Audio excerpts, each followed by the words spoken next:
नमस्कार दोस्तों, आज की इस वीडियो में हम पढ़ेंगे संबंध एवं फलन का पार्ट 5। संबंध एवं फलन को इंग्लिश में रिलेशंस एंड फंक्शंस कहते हैं।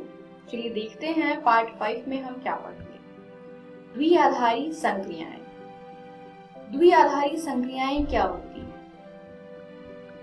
वे संक्रियाएं जहां पर दो चीजों पर यानी दो अवयव पर अगर संक्रिया लगाया जाए तो वह दोनों मिलकर के एक तीसरा अवयव हमें देते हैं। जैसे कि जोड़ में हम क्या करते हैं, दो संख्याओं को लेते हैं और अगर हम उसमें जोड़ संक्रिया का प्रयोग करें तो जोड़ने के बाद एक तीसरी संख्या हमें प्राप्त होती है। तो इसको कहते हैं द्विआधारी संक्रियाएं, जहां पर दो अवयव को मिला करके उस पे संक्रिया लगा करके अगर हम कुछ तीसरा प्राप्त कर पाए। पढ़ते हैं द्विआधारी संक्रियाओं के बारे में डिटेल में। किसी समुच्चय A में एक द्विआधारी संक्रिया स्टार, एक फलन स्टार जहां A क्रॉस A से A पर परिभाषित है, हम स्टार ब्रैकेट में A, B को A स्टार B द्वारा निरूपित करते हैं। तो ये है परिभाषा द्विआधारी संक्रियाओं का। चलिए जानते हैं इसका अर्थ क्या है। सबसे इम्पोर्टेंट चीज इसके बारे में, द्विआधारी संक्रिया हमेशा किसी समुच्चय पर परिभाषित होती है। जैसे कि यहाँ पर A समुच्चय पर परिभाषित है। अब एक समुच्चय A पर परिभाषित द्विआधारी संक्रिया स्टार A क्रॉस A से A पर परिभाषित होगा, तब A स्टार B जहां पर A कैपिटल A में है, B अगेन कैपिटल A में है और इन दोनों पर संक्रिया लगाने के बाद जो A स्टार B प्राप्त होगा वो भी कैपिटल A में ही होगा, यानी वो समुच्चय जिस पर द्विआधारी संक्रिया परिभाषित है। तो ये है द्विआधारी संक्रिया की परिभाषा और उसका मीनिंग। चलिए कुछ एग्जाम्पल देखते हैं। योग एक एग्जाम्पल है द्विआधारी संक्रिया।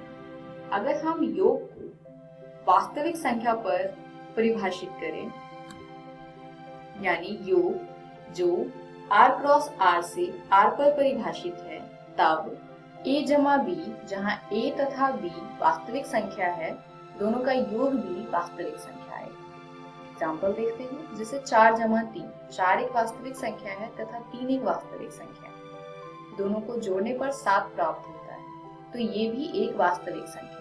तो हम कहेंगे योग एक द्विआधारी संक्रिया है अगर ये समुच्चय R पर परिभाषित है। चलिए गुणा जो वास्तविक संख्या पर परिभाषित है, यानी गुणा R क्रॉस R से R पर परिभाषित है, तो ये भी एक द्विआधारी संक्रिया है, क्योंकि A क्रॉस A किसी भी दो वास्तविक संख्याओं का गुणनफल भी वास्तविक संख्या ही होता है। दोस्तों, क्या किसी के दिमाग में ये आ रहा है कि जोड़ या गुणा तो हम दो से अधिक संख्याओं का भी करते हैं? यानी चलिए गुणा का एग्जाम्पल देते हैं। अगर मुझे A cross B cross C निकालना है तो क्या ये द्विआधारी संक्रिया नहीं है, क्योंकि यहाँ पे 3 अवयव है? तो ये भी द्विआधारी संक्रिया ही है, क्योंकि अगर हमें A cross B cross C निकालना होता है तो हम पहले किसी दो संख्याओं को गुणा करते हैं, इसीलिए वो द्विआधारी कहा जाएगा और जो आंसर आएगा उसको फिर हम तीसरी संख्या से करते हैं। तो इसीलिए अगर हम दो से अधिक संख्याओं पर भी द्विआधारी संक्रिया लगा रहे हैं तो हम एक साथ नहीं लगाते, हम एक समय पर दो संख्या को ही लेते हैं। चलिए देखते हैं अंतर। क्या अंतर द्विआधारी संक्रिया है? तो अंतर अगर हम वास्तविक संख्या पर देखें तो जी हाँ, ये एक द्विआधारी संक्रिया है, क्योंकि किसी दो वास्तविक संख्याओं का अंतर भी वास्तविक संख्या ही होता है। पर क्या अंतर प्राकृत संख्याओं पर भी द्विआधारी संक्रिया होगी? तो नहीं। प्राकृत संख्या में अगर मैं पहली संख्या 5 लूं और दूसरी संख्या 10 लूं तो 5 घटा 10 माइनस का 5 आता है, जो कि एक प्राकृत संख्या नहीं है। इसीलिए अंतर अगर प्राकृत संख्या पर परिभाषित है तो वह द्विआधारी संक्रिया नहीं है। अगला भाग। तो अगर भाग वास्तविक संख्या पर परिभाषित है तो क्या ये द्विआधारी संक्रिया है? तो नहीं, ये द्विआधारी संक्रिया नहीं है। क्यों? क्योंकि अगर हम a बटे b निकालना चाहें और b का मान 0 रखें, तब a बटा b परिभाषित नहीं है, इसीलिए भाग एक द्विआधारी संक्रिया नहीं है अगर ये वास्तविक संख्या पर परिभाषित है।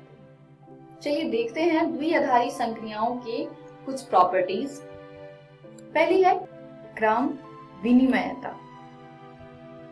समुच्चय X में एक द्विआधारी स्टार संक्रिया क्रम विनिमय यानी कॉम्यूटेटिव कहलाती है यदि प्रत्येक a, b belongs to x, यानी कि a और b जो x में है के लिए a स्टार b बराबर हो b स्टार a की। जैसे 4 जमा 3 बराबर है 7 के, तो 3 जमा 4 भी बराबर है 7 के, यानी 4 जमा 3 बराबर है 3 जमा 4 के। तो हम कहेंगे कि योग एक क्रम विनिमय है, यानी यहाँ पर ये द्विआधारी संक्रिया क्रम विनिमय है।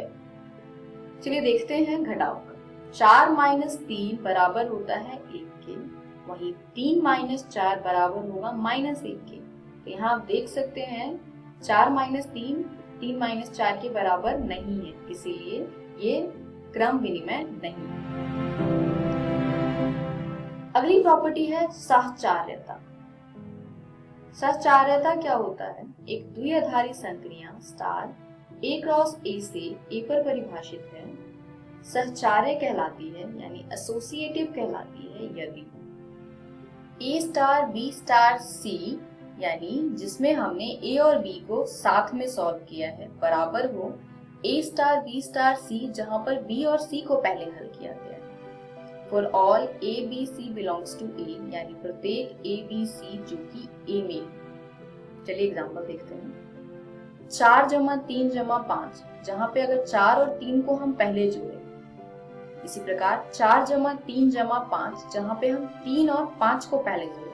आप देख सकते हैं दोनों ही संख्या बिल्कुल सेम है, हम बस कंबाइन अलग अलग संख्याओं को कर रहे हैं। पहले में हमने 4 और 3 को पहले जोड़ा और दूसरे में हमने 3 और 5 को पहले जोड़ा। इस प्रकार हमारे पास आता है 7 जमा 5 और दूसरे में आएगा 4 जमा 8। 7 जमा 5 12 के बराबर है तथा 4 जमा 8 भी 12 के बराबर है। तो आप देख सकते हैं दोनों ही केस में उत्तर बराबर है, यानी योग एक सहचार्य द्विआधारी संक्रिया है। चलिए दूसरा एग्जाम्पल देखते हैं।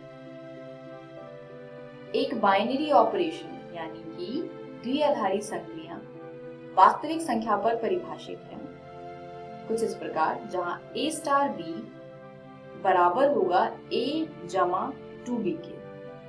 तो हमें चेक करना है क्या ये सहचार्य है या नहीं। चलिए देखते हैं। अपनी तरफ से कुछ वास्तविक संख्याएं लेट करते हैं। a बराबर 8 लिया हमने, b बराबर 5 तथा c बराबर 4 लिया। तो a star b star c, जहां पर a और b को एक साथ अगर हम हल करें तो क्या होगा? a की जगह पे 8 स्टार b की जगह पे 5 स्टार c की जगह पे 4 रखा है। अब दी हुई संख्या लगाते हैं इस पे, यानी 8 जमा 2 गुने में 5 स्टार 4, ये आएगा 8 जमा 10 स्टार 4, 8 जमा 10 18 होगा, तो ये आया 18 स्टार 4। अब फिर से हम इस पे दी हुई संख्या लगाएंगे, ये आएगा 18 जमा 2 गुने में 4, यानी 18 जमा 8 जो आएगा 26, यानी a star b star c जहां पर a और b को साथ में हल किया गया है पहले, तो यहाँ पे इसका मान आता है 26। अब हम निकालेंगे a star b star c जहां पर b और c को पहले हल करेंगे। तो a star b star c b और c को हल करने के लिए हमने a b c का मान प्रतिस्थापित किया है। तो इस प्रकार हमारे पास आएगा 8 स्टार 5 जमा 2 गुने में 4। इसको हल करेंगे तो हमें प्राप्त होगा 8 स्टार 5 जमा 8। आगे हल करने पर प्राप्त होगा 8 स्टार 13। अब फिर से इस पे हम संक्रिया लगाएंगे तो ये आएगा 8 जमा 2 गुने में 13, यानी 8 जमा 26 और इसका मान आएगा 34, यानी a star b star c जहाँ पे b स्टार c को पहले हल किया है उसका मान है 34। इस प्रकार हमें दोनों मान प्राप्त हो गए हैं।